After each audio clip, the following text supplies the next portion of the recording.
साध संगत जी पंज ककारां बारे सो महापुरखां जिवें लिखिया पंज ककार पंज प्यारे इस प्रकार पंजां ककारां रहत दसदे हन। सीने मसीने दसवें पातशाह वेले तो लैके एक ओंकार श्री वाहिगुरू जी की फतह है। श्री मुख वाग पातशाही दसवीं सिक्खी रहत निशाने सिक्खी पंज हरफ अस्त काफ हर गिज न बाशिद इन पंजे मुआफ कड़ा कारदो कच्छ कंगे बिदां बिला केस हेच अस्त जुमले निशां। भाव सिੱਖੀ ਦੇ ਨਿਸ਼ਾਨ ਪੰਜ ਕਕਾਰ ਹਨ, ਕਦੇ ਵੀ ਇਹ ਮੁਆਫ ਨਹੀਂ ਹੋ ਸਕਦੇ। ਇਹ ਮਹਾਰਾਜ ਜੀ ਆਪ ਕਹਿ ਰਹੇ ਨੇ, ਅਸੀਂ ਵੀ ਮੁਆਫ ਨਹੀਂ ਕਰ ਸਕਦੇ। ਕੜਾ ਕਿਰਪਾਨ ਕਛਹਿਰਾ ਅਤੇ ਕੰਘਾ ਜਾਣ ਲਓ, ਬਿਨਾ ਕੇਸ ਤੋਂ ਕੁਝ ਵੀ ਨਹੀਂ ਹਨ ਸਮੂਹ ਨਿਸ਼ਾਨੀਆਂ। ਇਹਦਾ ਅਰਥ ਹੈ ਸਿੱਖੀ ਦੇ ਨਿਸ਼ਾਨ ਪੰਜ ਕਕਾਰ ਹਨ, ਕੰਘਾ ਕੇਸ ਕੜਾ ਕਿਰਪਾਨ ਤੇ ਕਛਹਿਰਾ। ਇਹਨਾਂ ਪੰਜਾਂ ਨੂੰ ਕਦੇ ਵੀ ਸਿੱਖ ਨਾ ਤਿਆਗੇ।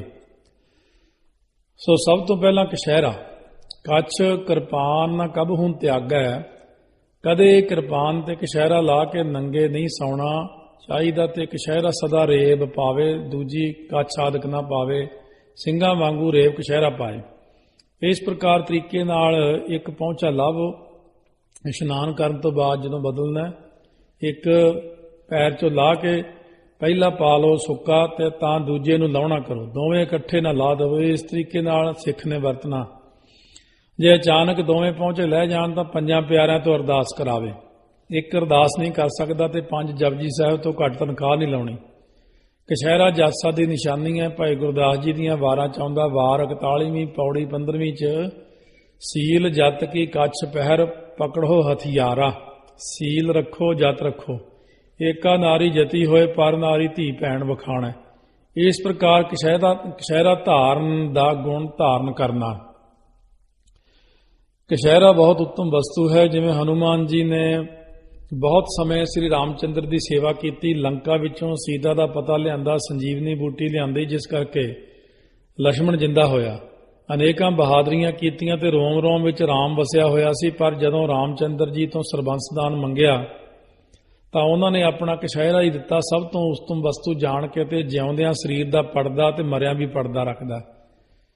ਜਿਵੇਂ ਇੱਕ ਪਠਾਨ ਥਾਣੇਦਾਰ ਨੇ ਨਹਿਰ ਵਿੱਚੋਂ ਇੱਕ ਲੋਥ ਜਾਂ ਭਾਵ ਲੜਕੀ ਦੀ ਇੱਕ ਲਾਸ਼ ਰੁੜੀ ਆਉਂਦੀ ਵੇਖੀ ਤੇ ਸਿਪਾਹੀਆਂ ਤੋਂ ਬਾਹਰ ਕਢਾਈ ਤੇ ਹੁਕਮ ਦਿੱਤਾ ਕਿ ਇਸ ਦਾ ਬਸਤਰ ਨਹੀਂ ਹੈ, ਪਰਦਾ ਪਾ ਦੇ। ਸਿਪਾਹੀਆਂ ਨੇ ਕਿਹਾ, ਜੀ ਇਸ ਨੇ ਤਾਂ 10ਵੇਂ ਪਾਤਸ਼ਾਹ ਦਾ ਅੰਮ੍ਰਿਤ ਛਕਿਆ ਤੇ ਇਸ ਦੇ ਤੇਲ ਕਛਹਿਰਾ ਜੋ ਜਿਉਂਦਿਆਂ ਮਰਿਆਂ ਦਾ ਪਰਦਾ ਢੱਕਦਾ। ਇਹ ਸੁਣ ਵੇਖ ਥਾਣੇਦਾਰ ਦੇ ਮਨ ਨੂੰ ਐਸੀ ਖਿੱਚ ਪਈ ਤੇ ਸ਼ਰਧਾ ਆਈ ਤੇ ਸ੍ਰੀ ਅਕਾਲ ਤਖਤ ਸਾਹਿਬ ਆ ਕੇ ਸਾਰੇ ਪਰਿਵਾਰ ਸਮੇਤ ਅੰਮ੍ਰਿਤ ਛਕ ਲਿਆ ਸੀ।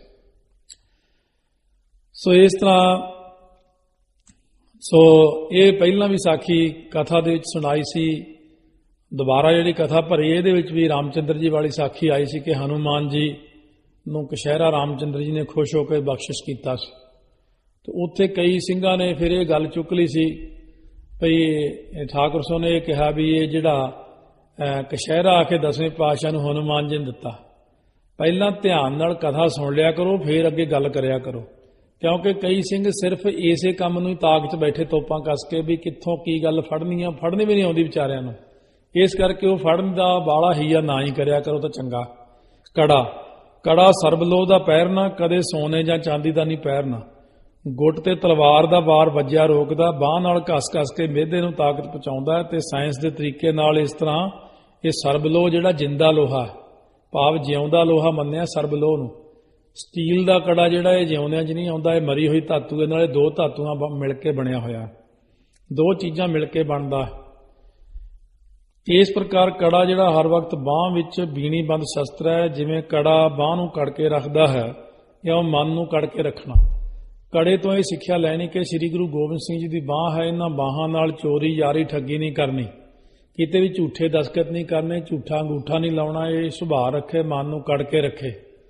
ਚੋਰੀ ਯਾਰੀ ਠੱਗੀ ਨਹੀਂ ਕਰਨੀ। 10 ਨੌਹਾਂ ਦੀ ਧਰਮ ਦੀ ਕਿਰਤ ਕਰਕੇ ਵੰਡ ਕੇ ਛਕਣਾ ਤੇ ਸਾਧ ਸੰਗਤ ਦੀ ਸੇਵਾ ਕਰਨੀ ਹੈ ਇਹਨਾਂ ਬਾਹਾਂ ਨਾਲ ਜੀ। ਅਤੇ ਇਹ ਸ਼ਹੀਦੀ ਗਾਨਾ ਹੈ ਜੋ ਪੱਕਾ ਹੀ ਸਤਿਗੁਰਾਂ ਵੱਲੋਂ ਮਿਲਿਆ ਹੈ। ਕਦੇ ਵੀ ਬਾਂਹ ਤੋਂ ਦੂਰ ਨਾ ਕਰਨਾ। ਕੜਾ ਮਿਹਦੇ ਤੇ ਜਿਗਰ ਨੂੰ ਤਾਕਤ ਦਿੰਦਾ ਹੈ। ਬਹੁਤ ਸਾਰੀਆਂ ਬਿਮਾਰੀਆਂ ਵਿੱਚ ਡਾਕਟਰ ਵੀ ਸਰਬਲੋਹ ਦੀ ਆਇਰਨ ਦੀ ਜ਼ਿਆਦਾ ਜ਼ਰੂਰਤ ਦੱਸਦੇ ਨੇ। ਆਇਰਨ ਸਰਬਲੋਹ ਇਹ ਇਸ ਪ੍ਰਕਾਰ ਸਰੀਰ ਦੀ ਰੱਖਿਆ ਕਰਦਾ ਹੈ। ਕੰਘਾ,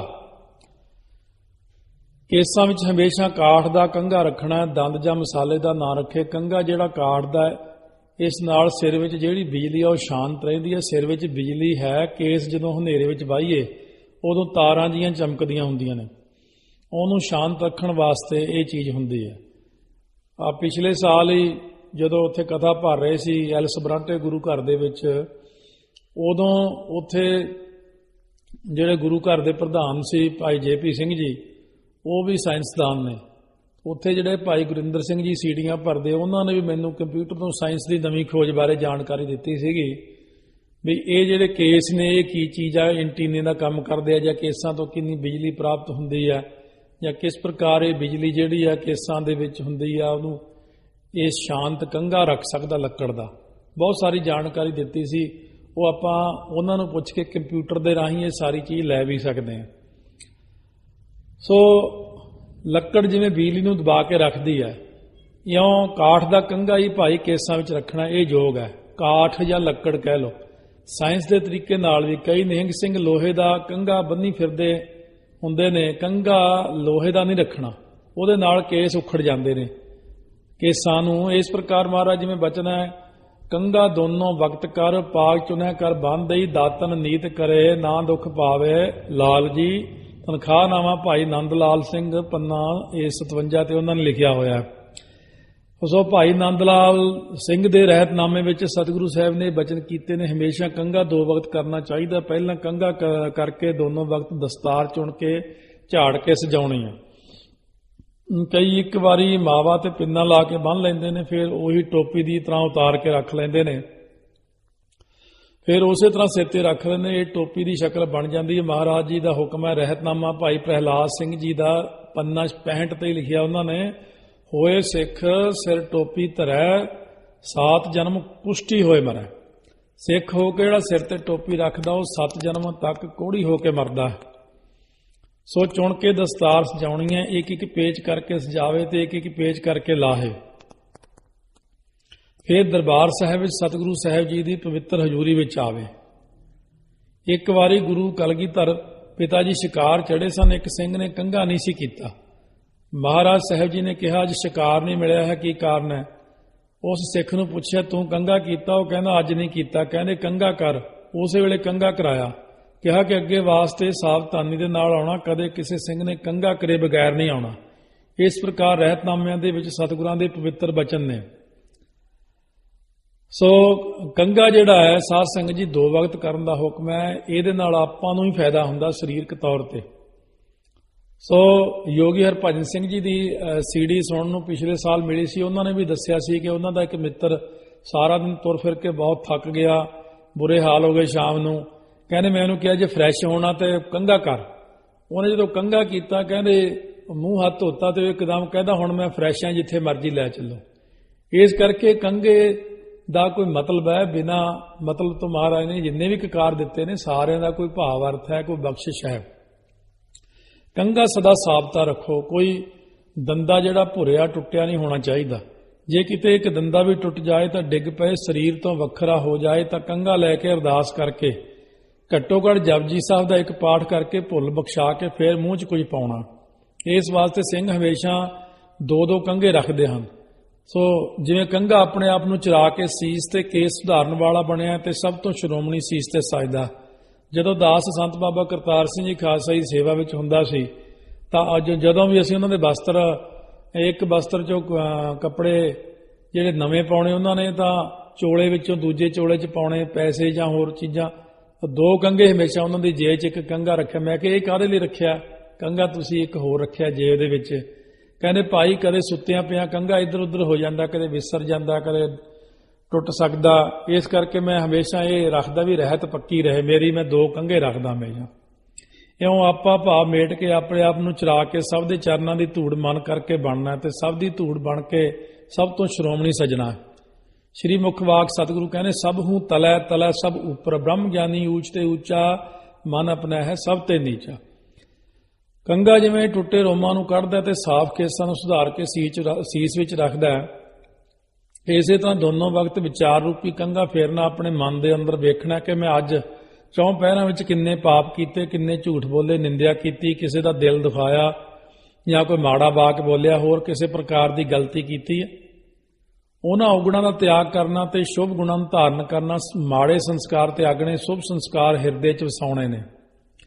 ਕਈਆਂ ਦੇ ਰਾਤ ਸਮੇਂ ਦਸਤਾਰ ਲੈ ਕੇ ਕੰਘਾ ਵੀ ਡਿੱਗ ਪੈਂਦਾ, ਉਹ ਕੇਸਾਂ ਨੂੰ ਦਸਤਾਰੇ ਨਾਲ, ਜੂੜੇ ਦੇ ਪੇਚਾਂ ਨਾਲ ਲਪੇਟ ਕੇ ਸਜਾਉਣ ਤਾਂ ਕੰਘਾ ਤੇ ਦਸਤਾਰ ਸੀਸ ਤੇ ਰਹਿ ਸਕਦੇ ਨੇ। ਜੇ ਕੇਸ ਬਿਲਕੁਲ ਥੋੜੇ ਹੋਣ ਜਾਂ ਕਲਗਾ ਸਿੰਘ ਹੋਵੇ ਤਾਂ ਦਸਤਾਰੇ ਦੇ ਇੱਕ ਲੜ ਨਾਲ ਕੰਘਾ ਸਜਾ ਕੇ ਸੀਸ ਪਰ ਸਜਾਵੇ। ਸੋ ਇਹ ਨਿਹੰਗ ਸਿੰਘ ਫੌਜਾਂ ਦੇ ਵਿੱਚ ਜਿਹਦੇ ਬਿਲਕੁਲ ਸਿਰ ਦੇ ਉੱਤੇ ਕੇਸ ਨਹੀਂ ਗੰਜਾ ਹੋ ਜਾਂਦਾ ਬਿਲਕੁਲ ਹੀ, ਉਹਨੂੰ ਕਲਗਾ ਸਿੰਘ ਕਹਿੰਦੇ ਨੇ ਨਿਹੰਗ ਸਿੰਘਾਂ ਵਿੱਚ। ਜੇ ਬਹੁਤੀ ਬੇਬਸੀ ਹੋਵੇ, ਦਸਤਾਰ ਨਾ ਰਹਿੰਦੀ ਹੋਵੇ ਤਾਂ ਸੌਣ ਲੱਗੇ ਠਾਠਾ ਮਾਰ ਕੇ ਦਸਤਾਰੇ ਨੂੰ ਕਾਬੂ ਰੱਖੇ। ਤੇ ਸਤਿਗੁਰੂ ਦਾ ਹੁਕਮ ਹੈ ਕਿ ਕੰਘਾ ਸਰੀਰ ਨਾਲ ਛੋਹਿਆ ਰਹੇ, ਭਾਵ ਕੰਘਾ ਕਰਕੇ ਕੇਸ ਸਜਾਉਣ ਸਮੇਂ, ਜੂੜਾ ਕਰਨ ਸਮੇਂ ਪੱਟਾਂ ਆਦਿ ਅੰਗਾਂ ਤੇ ਰੱਖ ਲਵੇ, ਇਉਂ ਪੰਜਾਂ ਕਕਾਰਾਂ ਦੀ ਰਹਿਤ ਰੱਖੇ। ਚੌਥਾ ਕਕਾਰ ਕਿਰਪਾਨ। ਕਿਰਪਾਨ ਇਸ ਪ੍ਰਕਾਰ ਸਾਧ ਸੰਗਤ ਜੀ, ਕਿਰਪਾਨ ਜਿਹੜੀ ਹੈ, ਕਿਰਪਾਨ ਤੋਂ ਸਦਾ ਕਾਲ ਨੂੰ ਚੇਤੇ ਰੱਖਣਾ। ਕਿਰਪਾਨ ਆਪਣੀ ਰੱਖਿਆ ਵਾਸਤੇ ਢਾਲ ਦੀ ਨਿਆਈ ਹੈ। ਗਰੀਬਾਂ ਦੀ ਰੱਖਿਆ ਕਰਨ ਵਾਸਤੇ ਕਿਰਪਾਨ ਵਰਤਣਾ ਕਰੇ, ਧੀਰਜ ਤੇ ਖਿਮਾ ਧਾਰਨ ਕਰੇ, ਇਸ ਤਰੀਕੇ ਨਾਲ ਸੰਜਮ ਵਿੱਚ ਰਹਿਣਾ ਕਰੇ। ਕਿਰਪਾਨ ਸਦਾ ਗਾਤਰੇ ਰੱਖਣੀ ਹੈ, ਕਦੇ ਵੀ ਸਰੀਰ ਤੋਂ ਦੂਰ ਨਹੀਂ ਕਰਨੀ। ਅਕਾਲ ਪੁਰਖ ਦਾ ਸ਼ਸਤਰ ਹੈ, ਸਿੰਘ ਨੂੰ ਬਖਸ਼ੀਸ਼ ਮਿਲੀ ਹੈ ਕਿਰਪਾਨ ਜਿਹੜੀ ਹੈ। ਮਹਾਰਾਜ ਜੀ ਕਹਿੰਦੇ 10 ਅੰਗ ਦੇ ਵਿੱਚ 142 ਅੰਗ ਦੇ ਉੱਤੇ ਇਹ ਬਚਨ ਕੀਤੇ ਨੇ, ਕਿਰਪਾਨ ਪਾਨ ਧਾਰੀਆਂ ਕਰੋੜ ਪਾਪ ਟਾਰੀਆਂ। ਜਿਨ੍ਹਾਂ ਨੇ ਕਿਰਪਾਨ ਹੱਥ ਵਿੱਚ ਪਕੜ ਲਈ ਉਹਦੇ ਕਰੋੜਾਂ ਪਾਪ ਤਾਂ ਵੈਸੇ ਹੀ ਟਲ ਜਾਂਦੇ ਨੇ, ਕਿਉਂਕਿ ਕਿਰਪਾਨ ਅਕਾਲ ਪੁਰਖ ਦੀ ਆਦਿ ਸ਼ਕਤੀ ਹੈ। ਜਿਨ੍ਹਾਂ ਬਾਰੇ ਅਕਾਲ ਪੁਰਖ ਜੀ ਦੀ ਆਦਿ ਸ਼ਕਤੀ, ਜਿਹਨੂੰ ਕੁਦਰਤ ਵੀ ਕਹਿੰਦੇ ਆ, ਅਕਾਲ ਪੁਰਖ ਦੀ ਆਦਿ ਸ਼ਕਤੀ ਜਿਹੜੀ 10ਵੇਂ ਪਾਤਸ਼ਾਹ ਨੇ ਚੰਡੀ ਕਿਹਾ ਜਿਨ੍ਹਾਂ ਨੂੰ, ਸੋ ਸ੍ਰੀ ਭਗਉਤੀ ਜੀ ਸਹਾਇਕ ਕਿਹਾ, ਉਹ ਅਕਾਲ ਸ਼ਕਤੀ ਹੈ। ਇਸ ਕਰਕੇ ਇਹ ਕਿਰਪਾਨ ਹੀ ਹੈ। ਕਰੋੜਾਂ ਪਾਪਾਂ ਨੂੰ ਟਾਲਣ ਵਾਲੀ ਕਿਰਪਾਨ ਕੋਲ ਰੱਖਣੀ ਹੈ, ਤੇ ਜਿਸ ਕਰਕੇ ਪ੍ਰਤੱਖ ਰੱਖਿਆ ਹੁੰਦੀ ਹੈ ਤੇ ਗੁਪਤ ਰੂਹਾਂ ਤੋਂ ਵੀ ਰੱਖਿਆ ਹੁੰਦੀ ਹੈ। ਲੋਹੇ ਦੀ ਹੋਣ ਕਰਕੇ ਅਤੇ ਮਹਾਰਾਜ ਜੀ ਦਾ ਸਰੂਪ ਹੋਣ ਕਰਕੇ, ਜਿਵੇਂ ਲੋਕ ਸੂਤਕਾਤ ਤੋਂ ਬਚਣ ਵਾਸਤੇ ਲੋਹੇ ਦਾ ਸ਼ਸਤਰ ਰੱਖਦੇ ਨੇ। ਸਤਿਗੁਰੂ ਛੇਵੇਂ ਪਾਤਸ਼ਾਹ ਜੀ ਨੇ ਮੀਰੀ ਤੇ ਪੀਰੀ ਦੀਆਂ 2 ਕਿਰਪਾਨਾਂ ਜਿੱਥੇ ਪਹਿਰੀਆਂ, ਉੱਥੇ ਆਗਿਆ ਦਿੱਤੀ ਸੀ ਕਿ ਸਾਰੇ ਕਿਰਪਾਨਾਂ ਪਾਓ। ਸੋ ਬਾਬਾ ਬੁੱਢਾ ਜੀ ਸਾਹਿਬ ਜੀ ਦੀ ਵੀ ਜਿਹੜੀ ਸ੍ਰੀ ਸਾਹਿਬ, ਹੁਣ ਵੀ ਸ੍ਰੀ ਅਕਾਲ ਤਖਤ ਸਾਹਿਬ ਤੇ ਆਪਾਂ ਦਰਸ਼ਨ ਕਰ ਸਕਦੇ ਹਾਂ। ਬਾਬਾ ਬੁੱਢਾ ਜੀ ਦੀ ਸ੍ਰੀ ਸਾਹਿਬ ਦੇ ਦਰਸ਼ਨ ਅਸੀਂ ਬਹੁਤ ਕੀਤੇ ਆ। ਘੱਟੋ ਘੱਟ ਵੀ 1.25 ਫੁੱਟ ਦੀ ਬਾਬਾ ਜੀ ਜਿਹੜੀ ਸੀਗੀ ਸ੍ਰੀ ਸਾਹਿਬ ਗਾਤਰੇ ਪਾ ਕੇ ਰੱਖਿਆ ਕਰਦੇ। ਉਦੋਂ ਵੀ ਜਿਹੜੀ ਬਾਬਾ ਬੁੱਢਾ ਸਾਹਿਬ ਜੀ ਸਭ ਤੋਂ ਪਹਿਲਾਂ ਸ੍ਰੀ ਗੁਰੂ ਨਾਨਕ ਦੇਵ ਸਾਹਿਬ ਜੀ ਦੇ ਸਿੱਖ ਨੇ ਪਹਿਰਨਾ ਕੀਤੀ, ਜਿਨ੍ਹਾਂ ਦੀ ਅਵਸਥਾ ਉਸ ਵੇਲੇ 100 ਸਾਲ ਤੋਂ ਉੱਤੇ ਸੀ, ਤੇ ਫਿਰ ਬਾਕੀ ਦੇ ਸਾਰਿਆਂ ਨੇ ਪਹਿਰੀਆਂ। ਸ੍ਰੀ ਸਤਿਗੁਰੂ ਹਰਗੋਬਿੰਦ ਸਾਹਿਬ ਮਹਾਰਾਜ ਜੀ 1.5 ਫੁੱਟ ਦੀ ਕਿਰਪਾਨ ਹਮੇਸ਼ਾ ਗਾਤਰੇ ਰੱਖਿਆ ਹੀ ਕਰਦੇ ਪੱਕੀ। ਮੀਰੀ ਤੇ ਪੀਰੀ ਦੀਆਂ ਕਿਰਪਾਨਾਂ ਸ਼ਸਤਰਾਂ ਨਾਲ ਪਹਿਰਿਆ ਕਰਦੇ ਸਨ। ਇਸ ਪ੍ਰਕਾਰ ਸਤਿਗੁਰੂ ਛੇਵੇਂ ਪਾਤਸ਼ਾਹ ਜੀ ਨੇ ਨੇਮ ਰਖਾ ਦਿੱਤਾ ਕਿ ਤੇ ਫਿਰ ਸਾਰੇ ਪਾਤਸ਼ਾਹ ਜੀ ਰੱਖਦੇ ਰਹੇ। ਕਿਰਪਾਨ ਬੁੱਕਲ ਦਾ ਹਥਿਆਰ ਹੈ, ਘੱਟ ਤੋਂ ਘੱਟ 9 ਇੰਚੀ ਦੀ ਹੋਣੀ ਚਾਹੀਦੀ ਹੈ, ਜਿੱਡੀ ਕਿ ਰੱਖਿਆ ਕਰ ਸਕੇ। ਜੋ ਕੰਘੇ ਵਿੱਚ ਰੱਖਣੀ ਹੈ, ਕੇਸਾਂ 'ਚ ਰੱਖਣੀ ਹੈ, ਧਾਗਾ ਪਾ ਕੇ ਜਨੇਊ ਵਾਂਗੂ ਰੱਖਣੀ ਹੈ, ਰਹਿਤ ਨਹੀਂ ਹੈ। ਇਹ ਕਈ ਹੁਣ ਵੀ ਮੈਨੂੰ ਪੁੱਛਦੇ ਰਹਿੰਦੇ ਵੀ ਆਹ ਡੋਰੀ ਨਾਲ ਪਾ ਕੇ ਰੱਖ ਲਈਏ। ਉਹ ਆਦਤ ਦੀ ਕੋਈ ਬਹੁਤ ਮਜਬੂਰੀ ਜਾਂ ਸਰੀਰਕ ਕਿਰਿਆ ਖਰਾਬ ਹੁੰਦੀ ਹੋਵੇ, ਉਹ ਤਾਂ ਅਲੱਗ ਚੀਜ਼ ਹੁੰਦੀ ਹੈ। ਫਿਰ ਉਹ ਡੋਰੀ ਹੌਲੀ ਆਦਤ ਪੈ ਜਾਂਦੀ, ਹੌਲੀ ਹੌਲੀ ਫਿਰ ਉਹ ਡੋਰੀ ਵੀ ਪਾਉਣ ਲੱਗ ਜਾਂਦੇ ਨੇ। ਇਹ ਤਾਂ ਜਦੋਂ ਅੰਗਰੇਜ਼ਾਂ ਨੇ ਕਿਰਪਾਨ ਜ਼ਬਤ ਕੀਤੀਆਂ ਸਨ, ਕਿਰਪਾਨਾਂ ਉਦੋਂ ਨਿਸ਼ਾਨੀ ਰੱਖਣ ਲਈ ਕੇਸਾਂ 'ਚ ਰੱਖੀਆਂ ਸਨ। ਜਦੋਂ ਖੁੱਲ੍ਹ ਹੋ ਗਈ ਸਿੰਘ, ਫਿਰ ਵੱਡੀਆਂ ਰੱਖਦੇ ਸਨ। ਜਿਵੇਂ ਤੇੜ ਲੱਕ ਪਰ ਕਸ਼ਹਿਰੇ ਦਾ ਚਿੰਨ੍ਹ ਹੈ, ਇਸੇ ਤਰ੍ਹਾਂ ਗਾਤਰੇ ਦਾ ਚਿੰਨ੍ਹ ਕਿਰਪਾਨ ਹੈ। ਕੇਸੀ ਇਸ਼ਨਾਨ ਕਰਨ ਸਮੇਂ ਕਿਰਪਾਨ ਤੇ ਕੰਘਾ ਕਮਰ ਕਸੇ ਸਜਾ ਲਵੇ। ਪਿੰਡੇ ਇਸ਼ਨਾਨ ਸਮੇਂ ਸੀਸ ਪਰ ਸਜਾ ਲਓ। ਕਈ ਕੁ ਸਿੰਘ ਕਿਰਪਾਨ ਕਸ਼ਹਿਰੇ ਵਿੱਚ ਲੱਕ ਨਾਲ ਟੰਗ ਲੈਂਦੇ ਨੇ, ਇਹ ਵੀ ਠੀਕ ਨਹੀਂ। ਕਿਰਪਾਨ ਦਾ ਅਦਬ ਨਹੀਂ ਰਹਿੰਦਾ। ਕਈ ਕਿਰਪਾਨ ਨਾਲ ਦਾਤਣਾ ਸਬਜ਼ੀਆਂ ਤੇ ਚੀਰਦੇ ਨੇ, ਕਈ ਕਿੱਲੀ ਆਦਿ ਕਿਰਪਾਨ ਨਾਲ ਠੋਕਦੇ ਨੇ। ਕਿੱਲ ਠੋਕਣੇ ਇਹ ਬੜਾ ਪਾਪ ਆ, ਕਿਉਂਕਿ ਸਤਿਗੁਰਾਂ ਨੇ ਹੁਕਮ ਕੀਤਾ ਕਿ ਕਿਰਪਾਨ ਸਾਡਾ ਸਰੂਪ ਹੈ। ਵੱਧ ਤੋਂ ਵੱਧ ਅਦਬ ਧੂਪ ਦੀਪਕ ਆਦਿ ਕਰਕੇ ਕਿਰਪਾਨ ਦਾ ਕਰੇ। ਕਿਰਪਾਨ ਸਿਰਫ 2 ਜਗ੍ਹਾ ਵਰਤੀ ਜਾ ਸਕਦੀ ਹੈ, ਇੱਕ ਕੜਾਹ ਪ੍ਰਸ਼ਾਦ ਲੰਗਰ ਆਦਿ ਨੂੰ ਭੋਗ ਲਵਾਉਣ ਵਾਸਤੇ, ਦੂਜੇ ਰੱਖਿਆ ਵਾਸਤੇ, ਜ਼ਾਲਮ ਨੂੰ ਨਾਸ਼ ਕਰਨ ਵਾਸਤੇ। ਕਿਰਪਾਨ ਦੀ ਬਹੁਤ ਮਹਾਨਤਾ ਹੈ। ਅਫਸੋਸ ਇਸ ਗੱਲ ਦਾ ਨਾ ਤੇ ਕਿਸੇ ਨੇ ਸਮਝਾਈ ਸਿੱਖ ਕੌਮ ਨੂੰ, ਨਾ ਸਿੱਖ ਕੌਮ ਹੀ ਸਮਝੀ ਇਹਨੂੰ ਵੀ ਕਿਰਪਾਨ ਹੈ ਕੀ। ਆ ਕਈਆਂ ਤੇ ਲਿਖਤਾ ਕਿ ਕਿਰਪਾਨ ਨੂੰ ਮਸਤਕ ਨਹੀਂ ਲਾਉਣਾ ਚਾਹੀਦਾ, ਇਹ ਤਾਂ ਬੁੱਤ ਪੂਜਾ ਹੋ ਜਾਂਦੀ ਹੈ। ਉਹ ਵਿਚਾਰੇ ਲੋਕਾਂ ਨੂੰ ਗਲਤ ਰਸਤੇ ਹੀ ਪਾਈ ਜਾਂਦੇ ਨੇ। 10ਵੇਂ ਪਾਤਸ਼ਾਹ ਨੇ ਸ਼ਸਤਰਾਂ ਦਾ ਕਿੰਨਾ ਸਤਿਕਾਰ ਕੀਤਾ ਹੈ। देख लो तख्त ਸਾਹਿਬਾਂ ਤੇ ਜਾ ਕੇ देख लो शस्त्र उत्ते रखे हुए ने। ਤੇ ਇਸ ਕਰਕੇ ਸ਼ਸਤਰਾਂ ਦਾ ਸਤਿਕਾਰ ਸਤਿਗੁਰੂ ਹਮੇਸ਼ਾ ਕਰਿਆ ਕਰਦੇ ਸੀ। ਆਪਣੇ ਨਾਲੋਂ ਵੀ ਆਪਣੇ ਸ਼ਸਤਰਾਂ ਵਾਲਾ ਪਲੰਘ ਜਿਹੜਾ ਮਹਾਰਾਜ 1 ਫੁੱਟ ਉੱਚਾ ਰਖਾਇਆ ਕਰਦੇ ਸੀ। ਜਿਨ੍ਹਾਂ ਦੇ ਘਰਾਂ ਵਿੱਚ ਸ਼ਸਤਰ ਪਏ ਨੇ, ਕਈਆਂ ਦੇ ਘਰਾਂ ਜੰਗਾਲਾਂ ਲੱਗੀਆਂ ਪਈਆਂ, ਕਈਆਂ ਨੂੰ 10ਵੇਂ ਪਾਤਸ਼ਾਹ ਸ਼ਸਤਰ ਮਿਲੇ, ਕਈ 6ਵੇਂ ਪਾਤਸ਼ਾਹ ਵੇਲੇ ਮਿਲੇ, ਕਈਆਂ ਨੂੰ ਹੋਰ ਵੀ ਸ਼ਸਤਰ ਮਿਲੇ। ਉਹ ਸ਼ਸਤਰਾਂ ਨੂੰ ਅੱਜ ਤੱਕ ਉਹਨਾਂ ਨੇ ਕਦੇ ਨਹੀਂ ਧੋਤਾ, ਨਾ ਉਹਨਾਂ ਨੂੰ। ਹਮੇਸ਼ਾ ਦੀਵਾਲੀ ਦੇ ਨੇੜੇ ਤੇੜੇ ਜਾਂ ਦੁਸਹਿਰੇ ਤੇ 10ਵੇਂ ਪਾਤਸ਼ਾਹ ਦਾ ਇੱਕ ਅਸੂਲ ਸੀ, ਦੁਸਹਿਰੇ ਤੋਂ ਲੈ ਕੇ ਦੀਵਾਲੀ ਤੱਕ ਜਾਂ ਦੀਵਾਲੀ ਵਾਲੇ ਦਿਨ ਜਿੰਨੇ ਸ਼ਸਤਰ ਹੈ ਉਹ ਸਾਰੇ ਪਾਣੀ 'ਚ ਸਰਫ ਪਾ ਕੇ ਚੰਗੀ ਤਰ੍ਹਾਂ ਐ ਲੀਰ ਲੈ ਕੇ ਵਧੀਆ ਸੁੱਚੀ ਸਾਰਿਆਂ ਦੀ ਜੰਗਾਲ ਲਾਹੋ, ਸਾਫ਼ ਕਰੋ। ਜੇ ਜੰਗਾਲ ਲੱਗੀ ਆ ਤਾਂ ਉਹਨਾਂ ਨੂੰ ਮਾਂਜੋ ਚੰਗੀ ਤਰ੍ਹਾਂ। ਸ਼ਸਤਰ ਧੋਣ ਦਾ ਬਹੁਤ ਪੁੰਨ ਲੱਗਦਾ, ਅਕਾਲ ਪੁਰਖ ਦੀ ਦਰਗਾਹ ਵਿੱਚੋਂ ਪ੍ਰਵਾਨ ਹੁੰਦਾ। ਇਸ ਕਰਕੇ ਸ਼ਸਤਰ ਧੋ ਕੇ ਘਿਓ ਕੜਕਾ ਕੇ ਉਹਦੇ 'ਚ ਜੋ ਧੂਆਂ ਨਿਕਲਣ ਲੱਗ ਜੇ, ਬਿਲਕੁਲ ਪਾਣੀ ਦੀ ਇੱਕ ਬੂੰਦ ਵੀ ਨਾ ਰਹੇ, ਉਹ ਰੂੰ ਦੇ ਨਾਲ, ਸੁੱਚੀ ਰੂੰ ਦੇ ਨਾਲ ਸਾਰੇ ਸ਼ਸਤਰਾਂ ਨੂੰ ਥੋੜਾ ਥੋੜਾ ਘਿਓ ਲਾ ਕੇ ਉਹਨਾਂ ਰੱਖੇ। ਸ਼ਸਤਰਾਂ ਦੇ ਉੱਤੇ ਫੁੱਲ ਮਾਲਾਵਾਂ ਪਾਵੇ, ਚੰਦਨ ਛਿੜਕੇ, ਨਾ ਵੀ ਛਿੜਕਣਾ ਚੰਦਨ ਨਾਲ ਦਾਗ ਪੈ ਜਾਂਦੇ ਹੋਣ। ਕੜਾਹ ਪ੍ਰਸ਼ਾਦ ਬਣਾ ਕੇ ਤੇ ਫਿਰ ਅਰਦਾਸ ਕਰੇ। ਐਉਂ ਸਾਰੇ ਸ਼ਸਤਰਾਂ ਦਾ ਸਤਿਕਾਰ ਕਰਨਾ। ਕੇਸ ਪੰਜਵਾਂ ਕਕਾਰ ਆਪਣਾ ਕੇਸ ਹੈ। ਕੇਸ ਅਕਾਲ ਪੁਰਖ ਦੀ ਮੋਹਰ ਹੈ, ਸਾਬਤ ਸੂਰਤ ਦੀ ਨਿਸ਼ਾਨੀ ਹੈ, ਭਾਣਾ ਮੰਨਣ ਦੀ ਨਿਸ਼ਾਨੀ ਹੈ। ਕੇਸਾਂ ਨੂੰ ਕਲਫ ਨਹੀਂ ਲਾਉਣੀ, ਕਾਲਾ ਰੰਗ ਨਹੀਂ ਲਾਉਣਾ। ਪੈਰਾਂ ਦੇ ਅੰਗੂਠੇ ਤੋਂ ਸਿਰ ਦੀ ਚੋਟੀ ਤੱਕ ਇਹੋ ਜਿਹੇ ਸਮਝਣੇ ਅੱਗ ਨਾਲ ਨਾ ਸਾੜਨੇ। ਐਵੇਂ ਅੱਗ ਨਾਲ ਕਈ ਸਾੜਦੇ ਰਹਿੰਦੇ ਕੇਸਾਂ ਨੂੰ। ਕਿਸੇ ਦਵਾ ਸਾਬਣ ਨਾਲ ਘਸਾਉਣੇ ਪੁੱਟਣੇ ਨਹੀਂ ਤੇ ਧੌਲੇ ਨਹੀਂ ਚੁਗਣੇ ਚਾਹੀਦੇ। ਜਿਵੇਂ ਪਰਮੇਸ਼ਰ ਨੇ ਬਣਾਇਆ ਉਵੇਂ ਹੀ ਰਹਿਣਾ ਚਾਹੀਦਾ। ਆਸਾ ਦੀ ਵਾਰ 'ਚ ਕਿਹਾ, ਗੁਰੂ ਨਾਨਕ ਸਾਹਿਬ ਫਰਮਾਉਂਦੇ 465 ਅੰਗ ਤੇ, ਜੇ ਜਰਵਾਣਾ ਪਰ ਹਰੈ ਜਰ ਵੇਸ ਕਰਿੰਦੀ ਆਈ ਹੈ। ਜਿੰਨਾ ਮਰਜੀ ਵੇਸ ਕਰ ਲੋ, ਜਰ ਬੁਢਾਪਾ ਜਿਹੜਾ ਵੇਸ ਕਰਦਿਆਂ ਕਰਦਿਆਂ ਆ ਹੀ ਜਾਂਦਾ। ਜਿਹੜਾ ਬੁਢਾਪਾ ਬੁਢੇਪੇ ਦਾ ਬਾਣਾ ਤਿਆਗਦਾ, ਧੌਲੇ ਚੁਗਦਾ ਰਹਿੰਦਾ, ਉਹਦਾ ਬੁਢੇਪਾ ਸਾਰੇ ਸਰੀਰ ਤੇ ਹੀ ਆ ਜਾਂਦਾ। ਉਦੋਂ ਕੀ ਕਰੇਗਾ? ਧੌਲੇ ਚੁਗ ਚੁਗ ਕੇ ਕਲਫ ਲਾ ਲਾ ਕੇ ਰੰਗ ਕਾਲੇ ਰੰਗ ਲਾ ਲਾ ਕੇ ਕੀ ਕਰੇਗਾ ਜਦੋਂ ਸਾਰਾ ਹੀ ਚਿੱਟਾ ਹੋ ਗਿਆ, ਫੂਸ ਦੀ ਨਿਆਈ ਚਿਹਰਾ ਹੋ ਗਿਆ। ਇਸ ਕਰਕੇ ਰਾਜਾ ਵਿੱਚ ਚੱਲਣਾ ਚਾਹੀਦਾ, ਵਾਹਿਗੁਰੂ ਦੀ ਆਗਿਆ ਤੋਂ ਉਲਟ ਨਹੀਂ ਚੱਲਣਾ ਚਾਹੀਦਾ ਤੇ ਸਾਬਤ ਸੂਰਤ ਰੱਖਣੀ ਚਾਹੀਦੀ। ਸਾਬਤ ਸੂਰਤ ਦਸਤਾਰ ਸਿਰਾ 1084 ਅੰਗ ਤੇ ਸਤਿਗੁਰਾਂ ਦਾ ਬਚਨ ਹੈ। ਸ੍ਰੀ ਗੁਰੂ ਅਰਜਨ ਦੇਵ ਜੀ ਨੇ ਬਾਣੀ 'ਚ ਬਚਨ ਲਿਖਿਆ, ਸਿਰ ਤੇ ਦਸਤਾਰ ਹਮੇਸ਼ਾ ਰੱਖਣੀ ਚਾਹੀਦੀ, ਸਾਬਤ ਸੂਰਤ ਹੋਣੀ ਚਾਹੀਦੀ ਹੈ। ਇਸ ਪ੍ਰਕਾਰ ਸਾਧ ਸੰਗਤ ਜੀ ਗੁਣ ਇਹ ਸਾਡੇ ਅੰਦਰ ਆਉਣੇ ਚਾਹੀਦੇ। ਕੇਸਾਂ ਨੂੰ ਸੰਭਾਲ ਕੇ ਰੱਖਣਾ, ਕਦੇ ਵੀ ਸੁਆਹ ਗਾਚਨੀ ਆਦਤ ਨਾਲ ਕੇਸੀ ਇਸ਼ਨਾਨ ਨਾ ਕਰੇ। ਨੰਗੇ ਸਿਰ ਜੰਗਲ ਪਾਣੀ ਨਹੀਂ ਜਾਣਾ, ਨੰਗੇ ਸਿਰ ਦਾਤਨ ਨਹੀਂ ਕਰਨੀ, ਨੰਗੇ ਸਿਰ ਗ੍ਰਸਤ ਆਦਿਕ ਦੀ ਕੋਈ ਕਿਰਿਆ ਕਾਰ ਵਿਹਾਰ ਨਹੀਂ ਕਰ ਰਹੇ, ਨੰਗੇ ਸਿਰ ਕਦੇ ਕੋਈ ਖਾਣਾ ਪੀਣਾ ਨਹੀਂ। ਜਿਵੇਂ ਕੇਸ ਸਰੀਰ ਦਾ ਸ਼ੋਭਨੀਕ ਸ਼ਿੰਗਾਰ ਨੇ, ਤਿਵੇਂ ਮਨ ਦੇ ਅੰਦਰ ਭਾਣਾ ਮੰਨਣਾ, ਵਾਹਿਗੁਰੂ ਦੀ ਪ੍ਰੀਤੀ ਤੇ ਵਿਚਾਰ ਵਧਾਉਣਾ ਤੇ ਪਰਮੇਸ਼ਰ ਨਾਲ ਸਾਬਤ ਬਿਰਤੀ ਰੱਖਣੀ ਕੇਸਾਂ ਦੀ ਰਹਿਤ ਹੈ। ਇਹ ਅਕਾਲ ਪੁਰਖ ਦੀ ਖੁਸ਼ੀ ਹੈ। ਜੇ ਸਤਿਗੁਰਾਂ ਨੇ ਕਿਹਾ ਕੇਸ ਰੱਖੋ ਤਾਂ ਰੱਖੋ। ਸੋ ਜਿਵੇਂ ਕੋਈ ਲੜਕਾ ਸੀ, ਉਹਦੀ ਦਾੜੀ ਕੱਟੀ ਹੋਈ ਸੀ, ਮੈਂ ਉਹਨੂੰ ਕਿਹਾ ਦਾੜੀ ਕਿਉਂ ਕੱਟਦਾ, ਨਾਲੇ ਇੰਨਾ ਪਿਆਰ ਕਰਦਾ, ਬਾਣੀ ਪੜ੍ਹਦਾ। ਉਹਦੇ ਘਰ ਵਾਲੀ ਨਾਲ ਸਿੰਘਣੀ ਬੈਠੀ ਸੀਗੀ, ਉਹ ਹਾਲੇ ਸਿੱਖਣੀ ਹੋਈ ਸੀਗੀ, ਕਹਿੰਦਾ ਇਹ ਕਹਿੰਦੀ ਰਹਿੰਦੀ ਆ। ਮੈਂ ਕਿਹਾ ਦੇਖ ਲਓ, ਜੇ ਘਰ ਵਾਲੀ ਨੇ ਕਹਿਤਾ ਕੇਸ ਕਟਾ ਦੇ ਤਾਂ ਸਿੱਖ ਕਟਾ ਦਿੰਦਾ, ਜੇ ਘਰ ਵਾਲੀ ਕਹਦੇ ਆਹ ਕਰ ਲਾ ਉਹ ਕਰਨਾ, ਜੋ ਮਰਜ਼ੀ ਘਰ ਵਾਲੀ ਜੇ ਕਹੀ ਜਾਵੇ ਉਹੀ ਮੰਨੀ ਜਾ, ਕਿਉਂਕਿ ਉਹਨਾਂ ਪਿਆਰ ਕਰਦਾ। ਜਿਹੜਾ ਗੁਰੂ ਨਾਲ ਪਿਆਰ ਕਰਦਾ ਉਹ ਗੁਰੂ ਦੀ ਗੱਲ ਮੰਨਦਾ। ਘਰਾਂ ਵਾਲੀਆਂ ਨਾਲ ਜਾਂ ਹੋਰ ਇਧਰਲੇ ਉਧਰ ਨਾਲ ਜਿਹੜਾ ਪਿਆਰ ਕਰਦਾ ਉਹਨਾਂ ਦੀ ਗੱਲ ਮੰਨਦਾ। ਜੇ ਸਿੱਖ ਹੋਊਗਾ ਗੁਰੂ ਨਾਲ ਪਿਆਰ ਕਰੂਗਾ, ਕਦੇ ਕੇਸ ਨਹੀਂ ਕਟਾਊਗਾ। ਜਿਹੜਾ ਇਹਨਾਂ ਇਸਤਰੀਆਂ ਦੇ ਮਗਰ ਲੱਗ ਜਾਂਦਾ, ਇਸਤਰੀਆਂ ਤਾਂ 100 ਕੁਛ ਕਹਿੰਦੀਆਂ ਨੇ, ਹੁਣ ਕਾਲ ਖਿਲਾ ਲਓ, ਹੁਣ ਬਾਲ ਕਟਾ ਲਓ, ਹੁਣ ਆਹ ਖਾ ਲਓ, ਹੁਣ ਆਹ ਕਰ ਲਓ, ਫਿਰ ਇਹਨਾਂ ਦੇ ਮਗਰ ਲੱਗ ਕੇ ਸਾਰੀ ਸਿੱਖੀ ਦਾ ਤਿਆਗ ਕਰਦੇ। ਇਹਦਾ ਮਤਲਬ ਗੁਰੂ ਸਾਹਿਬ ਨਾਲ ਪਿਆਰ ਨਹੀਂ ਤੁਹਾਡਾ ਤਾਂ ਇੱਧਰ ਉੱਧਰ ਹੀ ਪਿਆਰ ਆ ਹੋਰਨਾਂ ਥਾਵਾਂ ਤੇ। ਹੁਣ ਬੱਜਰ ਕੁਰੈਤਾਂ ਦੱਸਦੇ, 4 ਬੱਜਰ ਕੁਰੈਤਾਂ, ਹਰਫ ਹਕਾਇਤ ਅਸਤ ਅਜੀ ਪੰਜ ਕਾਫ ਬਿਦਾ ਨੰਦ ਬਾਵਰ ਨਾ ਗੋਇਮ ਖਿਲਾਫ ਹੁੱਕਾ ਹਜਾਮਤ ਹਲਾਲੋ ਹਰਾਮ ਬਾਰੀ ਸ਼ੇਹਿਨਾ ਕਰਦਰੂ ਸ਼ਿਹਾਫਾਮ। ਇਹ ਅਸਫੋਟਕ ਸਵਈਆਂ ਦੇ ਚ ਉਚਾਰਨ ਕੀਤਾ ਹੋਇਆ। ਸਭ ਤੋਂ ਪਹਿਲਾਂ ਤੰਬਾਕੂ ਦੀ ਬਾਬਤ ਸਾਰੇ ਧਰਮ ਸ਼ਾਸਤਰਾਂ ਨੇ ਨਿਖੇਧ ਕੀਤਾ, ਜਿਹਦੀ ਬਾਬਤ ਸਕੰਦ ਪੁਰਾਣ ਵਿੱਚ ਲਿਖਿਆ ਹੋਇਆ। ਸਕੰਦ ਪੁਰਾਣ ਧਿਆਏ 52ਵਾਂ ਸ਼ਲੋਕ 52ਵਾਂ। ਹਿੰਦੂ ਵੀਰਾਂ ਨੂੰ ਅਸੀਂ ਕਈ ਵਾਰ ਬੇਨਤੀ ਕੀਤੀ, ਇਹ ਬੜੀ ਲੰਬੀ ਸਾਖੀ ਹੈ, ਸੁਣਾਵਾਂਗੇ।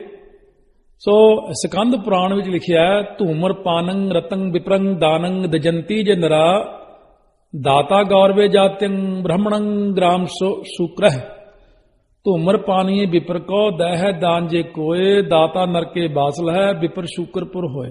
ਇਹ ਗੁਰਪੁਰ ਪ੍ਰਕਾਸ਼ ਲਿਖਿਆ। ਜਿਹੜਾ ਤੰਬਾਕੂ ਪੀਣ ਵਾਲੇ ਬ੍ਰਾਹਮਣ ਨੂੰ ਦਾਨ ਦੇਣਾ ਹੈ, ਕੋਈ ਵੀ ਦਿੰਦਾ ਦਾਨ ਸਾਧ ਸੰਗਤ ਜੀ, ਉਹ ਦਾਤਾ ਜਿਹੜਾ ਦਾਨ ਦੇਣ ਵਾਲਾ ਰੂਰੂ ਨਾਮੇ ਨਰਕ ਜਾਂਦਾ, ਤੇ ਜਿਹੜਾ ਤੰਬਾਕੂ ਪੀਣ ਵਾਲਾ ਬ੍ਰਾਹਮਣ ਦਾਨ ਲੈਂਦਾ ਉਹ ਸੂਰ ਬਣ ਕੇ ਗੰਦਗੀ ਸਾਫ਼ ਕਰਦਾ। ਇਹ ਦੇਖੋ ਸਕੰਦ ਪੁਰਾਣ ਵਿੱਚ ਲਿਖਿਆ ਹੋਇਆ, ਵਿਸਤਾ ਖਾਂਦਾ ਸੂਰ ਬਣ ਕੇ, ਇੱਥੋਂ ਤੱਕ ਇਹ ਖੰਡਨ ਕੀਤਾ। ਇਹ ਸਕੰਦ ਪੁਰਾਣ ਵਿੱਚ ਸ਼ਿਵ ਜੀ ਤੇ ਸ਼ਾਮ ਕਾਰਤਕ ਦਾ ਆਪੋ ਵਿੱਚ ਸੰਵਾਦ ਆਉਂਦਾ। ਉੱਥੇ ਇਸ ਤਰ੍ਹਾਂ ਖੰਡਨ ਦੇ 26 ਸ਼ਲੋਕ ਆਉਂਦੇ। ਇਸ ਪ੍ਰਕਾਰ ਸਤਿਗੁਰੂ ਸਾਹਿਬ ਦਾ ਬਚਨ ਹੈ, ਸੁਣ ਗੁਰ ਸਿੱਖ ਕੀ ਰਹਿਤ ਇਹ ਤਜੇ ਤਮਾਕੂ ਸੰਗ ਮਰਨੀ ਮਰੈ ਤਵਤ ਭਲਾ ਜਗਤ ਝੂਠ ਨ ਅੰਗ। ਜਿਹੜੇ ਲੋਕ ਸ਼ਿਵ ਜੀ ਮਹਾਰਾਜ ਨੂੰ ਮੰਨਦੇ ਨੇ, ਕਾਰਤਕ ਜੀ ਨੂੰ ਮੰਨਦੇ ਨੇ, ਸ਼ਾਮ ਕਾਰਤਕ ਜੀ ਨੂੰ, ਘੱਟੋ ਘੱਟ ਉਹ ਤਾਂ ਦੇਖ ਲਓ ਵੀ ਸਕੰਦ ਪੁਰਾਣ ਚ ਕੀ ਲਿਖਿਆ ਤਮਾਕੂ ਬਾਰੇ।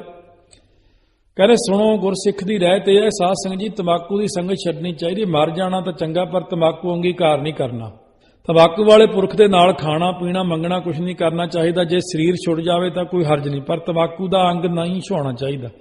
ਜਿਹੜੇ ਤੰਬਾਕੂ ਪੀਂਦੇ ਨੇ, ਸਿਗਰਟਾਂ ਪੀਂਦੇ, ਨਸਵਾਰਾ ਲੈਂਦੇ ਨੇ, ਮਾਈਆਂ ਆਦਮੀ ਅਤੇ ਜਿਹੜੇ ਪੁਰਖ ਅੱਜ ਕੱਲ੍ਹ ਤੰਬਾਕੂ ਰਲਿਆ ਹੋਇਆ ਪਦਾਰਥ ਜਿਹਦਾ ਨਾਮ ਜਰਦਾ ਰੱਖਿਆ ਖਾਂਦੇ ਨੇ। ਇੱਕ ਤਾਂ ਚੌਲਾਂ ਦਾ ਨਾਮ ਮਾਝੇ 'ਚ ਕਹਿੰਦੇ ਨੇ ਜਰਦਾ, ਉਹਨਾਂ ਜਰਦਾ ਨਾਮ ਇਹਦਾ ਹੀ ਨਾਂ ਰੱਖ ਲਿਆ। ਤੰਬਾਕੂ ਚੰਬਣ ਦੀ ਇਹ ਬਹੁਤ ਬੁਰੀ ਆਦਤ ਹੈ।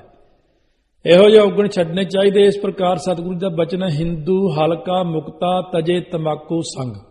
ਹਿੰਦੂ ਜਿਹੜਾ ਹਲ ਆਦਿਕ ਦਾ ਕੰਮ ਕਰਦਾ, ਖੇਤੀਬਾੜੀ ਦਾ, ਧਰਮ ਦੀ ਕਿਰਤ ਕਰਦਾ, ਉਹ ਵੈਸੇ ਹੀ ਮੁਕਤ ਹੈ, ਪਰ ਤੰਬਾਕੂ ਦੀ ਸੰਗਤ ਨਾ ਕਰੇ।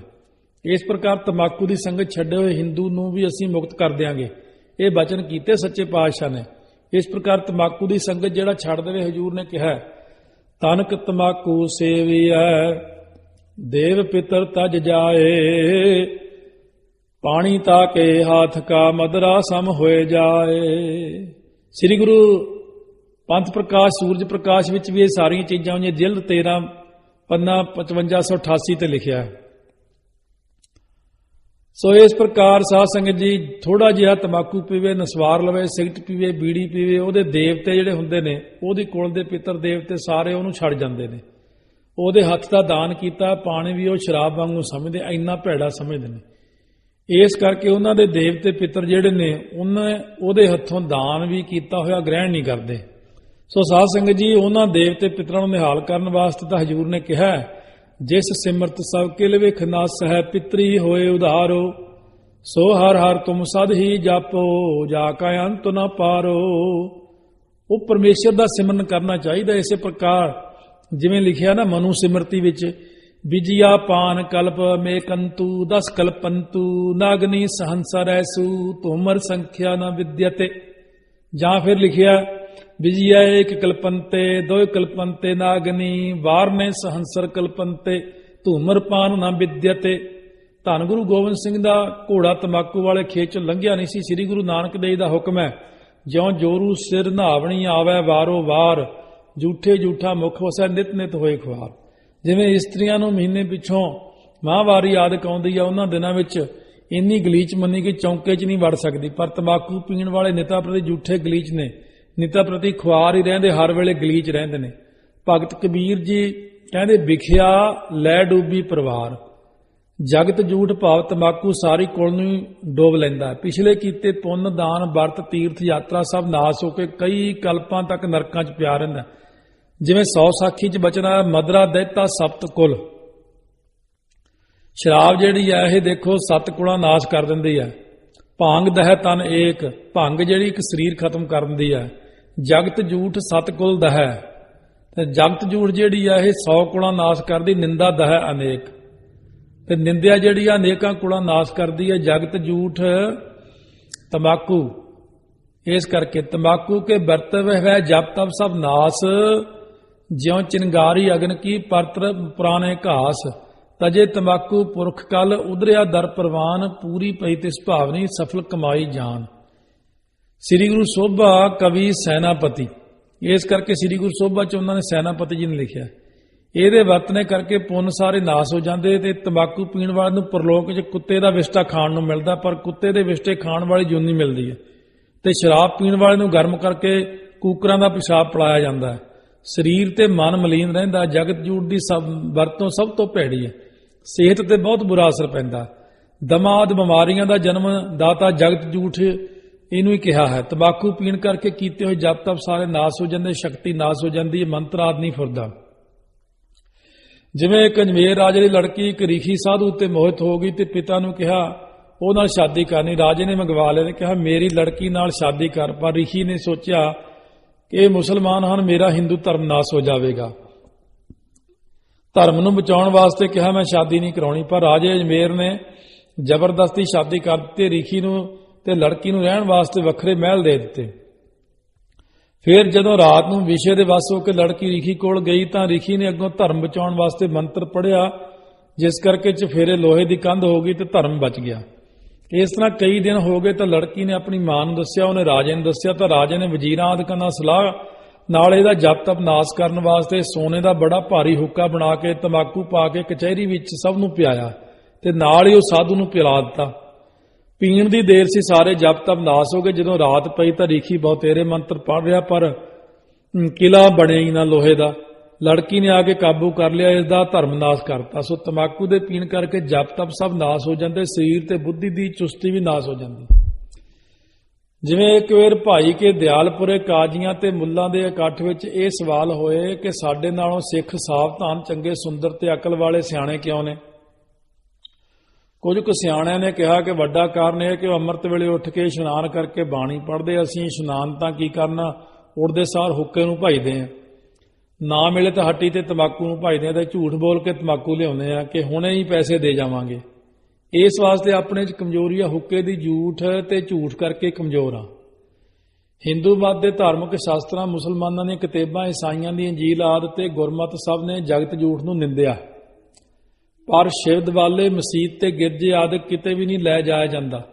ਕਿਸੇ ਪੀਰ ਪੈਗੰਬਰ ਅਵਤਾਰ ਨੇ ਨਹੀਂ ਵਰਤਿਆ। ਸਤਿਗੁਰਾਂ ਨੇ ਤਾਂ ਬੱਜਰ ਗ੍ਰਹਿਤ ਕਰਕੇ ਵਿਵਰਜਿਤ ਕੀਤਾ। ਤੰਬਾਕੂ ਪੀਣ ਵਾਲੇ ਦੇ ਹੱਥੋਂ ਪਾਣੀ ਆਦਿਕ ਲੈ ਕੇ ਨਹੀਂ ਪੀਣਾ, ਰੋਟੀ ਬੇਟੀ ਦੀ ਸਾਂਝ ਨਹੀਂ ਕਰਨੀ। ਤੰਬਾਕੂ ਦੀ ਪੈਦਾਇਸ਼, ਤੰਬਾਕੂ ਦੀ ਪੈਦਾਇਸ਼ ਕਾਮਧੇਨ ਗਊ ਦੇ ਖੁਰਾਂ ਚੋਂ ਨਿਕਲੇ ਲਹੂ ਤੋਂ ਮੰਨੀ ਗਈ ਹੈ। ਜਦੋਂ ਸਹੰਸਰ ਬਾਹੂ ਨੇ ਤੀਰ ਮਾਰੇ ਸੀ ਗਊ ਨੂੰ, ਕਾਮਧੇਨ ਨੂੰ, ਜਮਦਗਨੀ ਜਦੋਂ ਕਾਮਧੇਨ ਗਊ ਨੂੰ ਸੁਰਗ ਭੇਜਣ ਲੱਗਿਆ ਸੀ, ਉਦੋਂ ਇਹ ਫਿਰ ਗਊ ਦੇ ਕਹਿੰਦੇ ਨੇ ਜਾ ਕੇ ਖੁਰਾਂ ਦੇ ਵਿੱਚ ਜਦੋਂ ਤੀਰ ਲੱਗਿਆ, ਉਸ ਵਕਤ ਸਾਹ ਸਿੰਘ ਜਿਹੜਾ ਖੂਨ ਡਿੱਗਿਆ, ਉਹਦੇ ਖੂਨ ਤੋਂ ਤੰਬਾਕੂ ਬਣਿਆ। ਤੰਬਾਕੂ ਗਊ ਦਾ ਖੂਨ ਹੈ। ਇਸੇ ਪ੍ਰਕਾਰ ਜਿਹੜਾ ਸ਼ਾਸਤਰਾਂ 'ਚ ਲਿਖਿਆ ਵੀ ਜਿਹੜੀਆਂ ਖੂਨ ਦੀਆਂ ਨਾਲ ਫਿਰ ਮਾਸ ਦੀਆਂ ਬੋਟੀਆਂ ਡਿੱਗੀਆਂ, ਉਹ ਤੋਂ ਕਹਿੰਦੇ ਮਸਰੀ ਦਾਲ ਬਣੀ ਤੇ ਫਿਰ ਜਿਹੜਾ ਖੁਰ ਡਿੱਗਿਆ ਸੀ, ਖੁਰ ਤੋਂ ਫਿਰ ਲਸਣ ਬਣਿਆ। ਇਉਂ ਮਹਾਰਾਜ ਜੀ ਨੇ ਆਪ ਖਾਲਸੇ ਨੂੰ ਮਨਾ ਕੀਤਾ, ਤੰਬਾਕੂ ਦੀ ਜਿਹੜੀ ਵਰਤੋਂ ਨਹੀਂ ਕਰਨੀ। ਆਮ ਤੌਰ ਤੇ ਲੰਗਰਾਂ ਦੇ ਵਿੱਚ ਜਿਹੜਾ ਪਹਿਲਾਂ ਲਸਣ ਨਹੀਂ ਸੀ ਵਰਤਿਆ ਜਾਂਦਾ, ਲਸਣ ਦੀ ਮਨਾਹੀ ਕੀਤੀ, ਕਿਉਂਕਿ ਬਾਣੀ ਅੰਦਰ ਵੀ ਇਹਨੂੰ ਭਗਤ ਕਬੀਰ ਜੀ ਨੇ ਲਿਖਿਆ, ਕੋਨੇ ਬੈਠੇ ਖਾਈਏ ਪ੍ਰਗਟ ਹੋਏ ਨਾਨ, ਕਬੀਰ ਸਾਕਤ ਐਸਾ ਜੈਸੀ ਲਸਣ ਕੀ ਖਾਨ।